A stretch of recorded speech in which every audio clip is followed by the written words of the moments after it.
Hi friends, Nellore ఆడియోకి స్వాగతం. ఈరోజు మనకు 5.1 యాంప్లిఫైర్లో యూజ్ చేసే కాంపోనెంట్స్ యొక్క డీటెయిల్స్ తెలుసుకుంటాము. దీంట్లో ఒక్కొక్క ఇండివిజువల్ కాంపోనెంట్ ఏ విధంగా వర్క్ అవుద్ది, ఏమేమి ఉంటాయి ఫీచర్స్ అనేది ఈ వీడియోలో మనం చూద్దాం. ముందుగా ఇన్పుట్ సెక్షన్, అంటే మీరు యాంప్లిఫైర్కి ఏ విధంగా ఇన్పుట్ ఇవ్వచ్చు. మనకు FT003 ద్వారా మీరు కోయాక్స్ కానీ లేదా ఆప్టికల్ కానీ HDMI కానీ యూజ్ చేసుకోవచ్చు. ఇదే విధంగా ఇది కొత్త వర్షన్లో ఆక్స్ సపోర్ట్ ఇచ్చినారు. ఈ ఆక్స్ ఏం చేస్తుందంటే మీరు ఏదైనా స్టీరియో ఇన్పుట్, అంటే మీకు ఒకవేళ సపోజ్ బ్లూటూత్ నుంచి లేదా USB నుంచి ఒక స్టీరియో సోర్స్ కనుక పంపిస్తే ఇది డాల్బీ ప్రోలాజిక్ 2లో చేంజ్ చేసి మీకు 5.1 సరౌండ్ అనేది స్పీకర్స్కి అందిస్తుంది. సో ఈ బోర్డ్ని అయితే నేను డీకోడర్ బోర్డ్గా చూస్ చేసుకున్నాను. ప్లస్ దీనికి పేరింగ్గా ఈ రిమోట్ కిట్ ఫ్యూటెక్ వాళ్ళదే FT006 ఇది లేటెస్ట్ వర్షను. చూడొచ్చు మీరు, దీంట్లో లేటెస్ట్ వర్షన్లో అవుట్ అని ఉంటుంది. ఈ అవుట్లో నుంచి వచ్చే స్టీరియో కంటెంట్ని ఈ FT003 ఆక్స్లో కనుక కనెక్ట్ చేసినట్లయితే దీంట్లో నుంచి ప్రొలాజిక్ అనేది వర్క్ అయ్యి మీకు ఈ రిమోట్ కిట్ ద్వారా మీకు యాంప్లిఫైర్కి అందిస్తుంది. ఇది ఈ వర్షన్లో లేటెస్ట్ ఫీచర్ ఫ్రెండ్స్, ఇది ఈ రిమోట్ కిట్లో. ప్లస్ ఈ బేస్డ్ ఈ సెక్షన్ కూడా, సబ్వూఫర్ సెక్షన్ కూడా మీరు కావాలంటే ఆల్టర్ చేసుకోవచ్చు మీ నచ్చిన ఫ్రీక్వెన్సీ ప్రకారం. లేదంటే ఇదే సెక్షన్ బాగా వర్క్ అవుతుంది, దీంట్లో ఎటువంటి ప్రాబ్లం లేదు. మీ ప్రిఫరెన్స్ ఒకవేళ ఇది కాదు అనుకుంటే ఇంకొక అడిషనల్గా సప్రీ బోర్డ్ యాడ్ చేసుకోవచ్చు. ఇది బేసిక్ రిమోట్ కిట్ ఫ్రెండ్స్. ఇది చాలామంది ప్రాబ్లం ఈ బేసిక్ రిమోట్ కిట్లలో నచ్చిన విషయం ఏంటంటే ఇలాంటి USB బోర్డ్ యూజ్ చేయాల్సి వస్తుంది. ఈ USB బోర్డులో ఏంటంటే అనౌన్స్మెంట్ వస్తుంది, మీకు USB కనెక్టెడ్, బ్లూటూత్, ఆక్స్ లేదా FM అని అనౌన్స్మెంట్ వస్తుంది. ఈ మోడల్లో మాత్రం అనౌన్స్మెంట్ రాదు.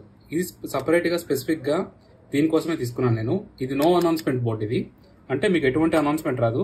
ఈ రిమోట్ కిట్ యొక్క డిస్ప్లే చూసుకుంటే మీకు ఈ విధంగా 16:2 డిస్ప్లే వస్తుంది, అంటే 2 లైన్స్ ఉంటాయి దీంట్లో మీరు ఒకవేళ బ్రైట్నెస్ కానీ తగ్గించుకోవాలి అంటే, మీరు కొంతమంది మూవీస్ డార్క్గా చూసేదానికి ఇష్టపడతారు, లైట్స్ ఆఫ్ చేసి హర్రర్ మూవీస్ అట్లాంటివి. అప్పుడు మీకు ఈ డిస్ప్లే అనేది బ్రైట్గా కళ్ళకి ఎఫెక్టివ్గా కొట్టకుండా ఇక్కడ కంట్రోలర్ ఉంటుంది. ఈ కంట్రోలర్ కనుక మీకు అడ్జస్ట్ చేస్తే మీ టెక్నీషియన్ కానీ చెప్పినట్లయితే ఈ బ్రైట్నెస్ అనేది తగ్గించి పెడతారు. ప్లస్ అదేవిధంగా ఆల్మోస్ట్ అన్ని FT003 డీకోడర్ బోర్డులు కానీ USB బోర్డులు కానీ అన్నిటికీ ఇవ్వాల్సిన కనెక్షన్స్ అన్ని మోస్ట్లీ డిస్ప్లే మీద ఉంటాయి. బేసిక్ వర్షన్కి దీని తర్వాత నెక్స్ట్ వర్షన్కి చేంజ్ ఏంటంటే ఇక్కడ బ్లూటూత్ ఐసీ ఉండదు. సో ఆ బ్లూటూత్ ఐసీ కోసం మనం USB బోర్డ్ అనేది యూజ్ చేస్తున్నాం. బట్ ఈ బేసిక్ వర్షన్లో ఆ బ్లూటూత్ కంట్రోల్ చేసే విధంగా ఇక్కడ IR అవుట్ అని ఉంటుంది. సో ఈ పోర్ట్స్ యూజ్ చేసుకొని మనం USB బోర్డ్ని కంట్రోల్ చేస్తాము. ఆల్మోస్ట్ అన్ని కనెక్షన్స్ వీళ్ళు మాన్యువల్ కూడా ఇచ్చింటారు ఈ రిమోట్ కిట్తో పాటు. ఆ రిమోట్ కిట్ మాన్యువల్లో చూసి మీరు తెలుసుకోవచ్చు ఏ ఆప్షన్స్ ఉన్నాయని. Next main power amplifier board friends, నేను కేటెక్ కంపెనీ వాళ్ళది చూస్ చేసుకున్నాను. దీంట్లో మీకు 2050 ఐసీ యూజ్ చేసి ఉంటారు. పర్ ఛానల్కి 32 వాట్ వస్తుంది. సబ్వూఫర్ ఇది 80 to 100 వాట్ వస్తుంది. ఇది ట్రాన్సిస్టర్ బేస్డ్ సబ్వూఫర్. ఇది TAP142 TAP147 ఇది చూడొచ్చు, ఒరిజినల్ ట్రాన్సిస్టర్స్ ఇవి. మార్కెట్లో ఇదే కాంబినేషన్లో చాలా బోర్డ్స్ అవైలబుల్ ఉంటాయి. ఇక్కడ మీరు చూడొచ్చు ఇన్ఫినిటీ ఆడియోస్ అని. దీంట్లో వీళ్ళు టోషిబా 2AC5200 యూజ్ చేస్తున్నారు, TTC5200 యూజ్ చేస్తున్నారు. సేమ్ అదేవిధంగా 2050 ఐసీస్ యూజ్ చేస్తున్నారు. ఈ బోర్డుకి కాస్ట్ ఆల్మోస్ట్ మీకు ఒక 40% ఎక్కువ ఉంటుంది ఫ్రెండ్స్. కారణం ఏంటంటే మీరు చూడొచ్చు ఈ బోర్డుకి ఏ రకమైన హీట్ సింక్ ఇచ్చారు, ఈ బోర్డుకి ఏ రకమైన హీట్ సింక్ ఇచ్చారు. సో ఈ హీట్ సింక్ ప్లస్ ఇంకోటి ఏంటంటే ఈ బోర్డులో పవర్ సెక్షన్ కూడా ఉంది. ఇక్కడే కెపాసిటర్స్ అన్ని కూడా యూజ్ చేస్తున్నారు. ఈ బోర్డులో అటువంటిది ఏం లేదు. ఈ బోర్డు మార్కెట్లో మీరు తీసుకున్నట్లయితే ఈ హీట్ సింక్ మార్చుకుంటే బెస్ట్గా పర్ఫామ్ అవుద్ది. దీంట్లో అంటే కాంపోనెంట్స్ ఏమి చీప్ ఏం కాదు. మీకు చూడొచ్చు అన్ని కూడా త్రినిక్స్ కంపెనీ కెపాసిటర్లు, ఇవన్నీ కూడా మంచి కాంపోనెంట్సే, బ్రాండెడ్ కాంపోనెంట్స్ ఇవన్నీ కూడా. వీటి వెనకాల వీళ్ళు లో కాస్ట్గా వదిలేదానికి మార్కెట్లో ఈ హీట్ సింక్ ఇట్లాంటివి తక్కువ ఇవ్వడం, ఇలాంటివి అంటే ఈ సెక్షన్ లేకుండా ఇవ్వడం, ఇలాంటివి చేస్తారు. బల్క్గా ప్రొడ్యూస్ చేసేటప్పుడు వాళ్ళు ప్రాఫిట్ మార్జిన్ కోసం ఈ విధంగా చేస్తారు. మనం తీసుకొచ్చి దీన్ని మాడిఫై చేసుకొని అడిషనల్గా హీట్ సింక్ వేసుకుంటే ఎక్సలెంట్గా పర్ఫామ్ చేస్తుంది ఈ board. 24 5 amps HD transformer use చేస్తున్నాను.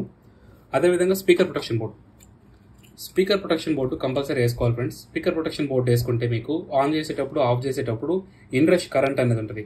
అంటే ఒకసారిగా ఈ బోర్డు అనేది ఈ పవర్ యాంప్లిఫైర్ బోర్డు అనేది ఎక్కువ కరెంట్ డ్రా చేస్తుంది ట్రాన్స్ఫార్మర్లోంచి. అలా డ్రా చేసినప్పుడు అదే కరెంట్ మీ స్పీకర్స్లో కూడా వెళ్ళే ఛాన్స్ ఉంటుంది. అప్పుడు మీకు ఆన్ చేసినప్పుడు ఆఫ్ చేసినప్పుడు పాప్ అనే నాయిస్ వస్తుంది. అలాంటి నాయిస్ రాకుండా మీకు ఇక్కడ రిలేస్ ఉంటాయి. స్పీకర్ ప్రొటెక్షన్ బోర్డులో ఏముంటాయంటే ఇవన్నీ రిలేస్. ఇవి మీరు ఒక్కొక్క రిలే ఇది ఇచ్చి సబ్వూఫర్ కోసం పెద్ద రిలే ఇచ్చినారు, మిగతా ఇండివిజువల్ ఛానల్స్కి సపరేట్. ఒక రిలేలో 2 ఛానల్స్ యూజ్ చేసుకోవచ్చు. దీంట్లో left to right, left to surround right, centre, ఇక్కడ సబ్వూఫర్ ఇచ్చుకోవచ్చు. ఇక్కడ మీరు చూస్తే ఈ రిలేలో ఈ విధంగా ఉంది. ఈ కాంటాక్ట్ ప్యాడ్, ఈ మిడిల్ వచ్చి సిగ్నల్ అనమాట. మీరు ఒక 5 seconds డిలే తర్వాత ఈ రిలే అనేది స్విచ్ అవుద్ది. ఆన్ అవుద్ది. ఆన్ అయినప్పుడు ఈ మధ్యలో ఉండేది ఇట్లా స్లైడ్ అయ్యి దీనికి కనెక్ట్ అవుద్ది. అప్పుడు మీకు స్పీకర్కి సిగ్నల్ వస్తుంది. లేదంటే మీ యాంప్లిఫైర్లో ఈ రిలే ద్వారా లేదంటే ఈ సిగ్నల్ అనేది దీని ద్వారా పాస్ అయ్యి మీ స్పీకర్స్కి వెళ్ళదు. సో ఈ విధంగా రిలేస్ యూజ్ చేసుకుని స్పీకర్ ప్రొటెక్షన్ అనేది పనిచేస్తాయి.